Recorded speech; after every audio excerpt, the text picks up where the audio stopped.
Today's video, I'm going to be talking about meetups. Now, a lot of people think that it's super simple, and to the point, it really is. It's not that hard, like I said, with everything once you have a process in place, right?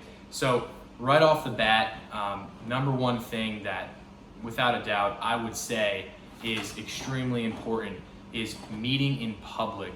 Guys, people are crazy nowadays. You never know. It's always better to be safe than sorry. I always meet in a public place. You guys should too. Cameras, there's other people around, just in a place where you feel safe and you know that the customer is going to feel safe. So that's number one, guys, is just safety. So you really need to make sure you're meeting up in a safe place. So number two on the list, I just have before the meetup, I kind of mentioned this in another video, is keep the convo short. Just say, carrier, any cracks, gigabyte, any locks, etc., stuff like that, and just keep it really short. Wait to get to the phone to see if there's anything else that you need to check out. Just get the basics, right, guys? Because it's just psychology. You are going to have a better chance of closing someone when you're face to face with them because of the human interaction aspect. I've had this happen countless times, and I know a lot of group members have too, where people have sounded so unsure on the phone or on Facebook, and they just said, okay, well, let's meet. And a little bit of negotiation back and forth, and they've gotten excellent deals. So really do not put a lot of emphasis in to talking. Meet up with them, get the deal, get it done. Check the IMEI before you purchase at the meetup. You're not going to be wasting that much time, guys. So, a few brief questions and then meet up. Third tip, this is an obvious one, is when you're meeting up with them, make them feel comfortable. Be polite to them, ask them how their day is going. It's just common sales, guys. Just ask them how they're doing. It's fairly simple with that. Face to face, I already went over. Up to you. This is a great tip that I've used and a lot of other people have used, but depending on the certain situation, I'll give you an example.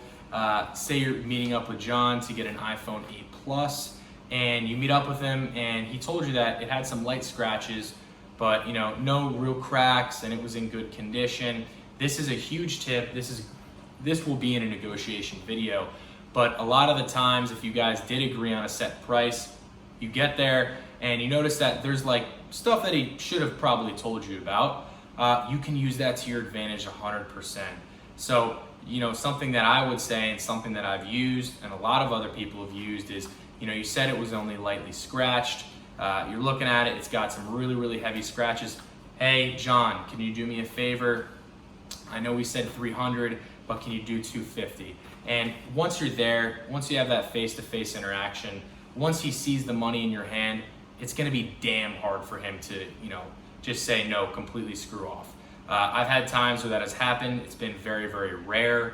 A lot of the time, they'll ask you to meet them in the middle. But guys, think about it. If it's a $300 phone, you're getting it for $275, you want it $250, that's a pretty good deal to me.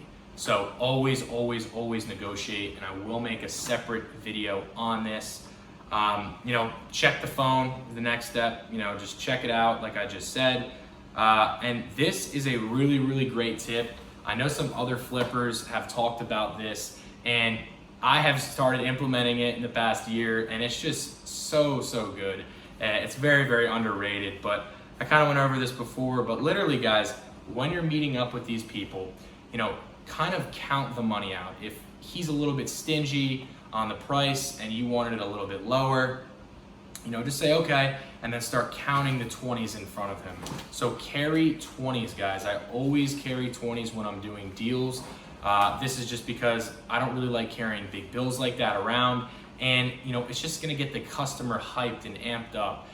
It's psychology. They're gonna think, holy crap, he's got a wad of 20s in his hand that adds up to 300, for example, or does he have three $100 bills? So guys, that's very underrated. Definitely, pay with 20s. And like I said, if you guys are at a dead end with the seller, he's not moving on price, you're not moving on price, I would just start counting out the 20s. I've done this a lot. It's a great tactic. It's definitely worked. And just make them aware. You know, if you get the deal, you get the deal. If you don't, you know, maybe, you know, go up a little bit more in price. But that tip right there has made me a lot of money in this business. The last tip I have for meetups is, this is probably one of the most important on the list, is guys, always do this. I can't tell you how many times when I started out, I didn't do this. Always, always, always have the money pre-counted, okay? So if you guys agreed on a price and you know that this guy's not gonna move, you know, pre-count the money. Even if you do think you can get them down a little bit, pre-count it, because you don't wanna be giving people the wrong amount of money, you know? You don't wanna be giving them more money than they need, and you don't wanna be giving them less than they need, because then they're gonna think you're a crook. So always, always, always count the money beforehand. It's very, very simple, but it can get a little bit hectic when you have 3-4 deals lined up in a row. I recommend, you know, putting it in rubber bands before, and, you know, maybe just drawing in really, really small letters in pencil. You know, this is 240, 350, and just kind of having that. Because when you guys start getting good in this business, you're gonna have appointment after appointment after appointment, and having all of that money just lined up, it's just not good. You know, something's gonna happen. I don't like operating like that. You know, I like being, you know, clean, pre-counted, still negotiating when I get there, but just knowing I have the amount that we did discuss, you know, on the phone or text. But guys, that should do it for meetups. If you have any questions or comments, like I said, we have a Facebook group too. Feel free to leave them in the comment section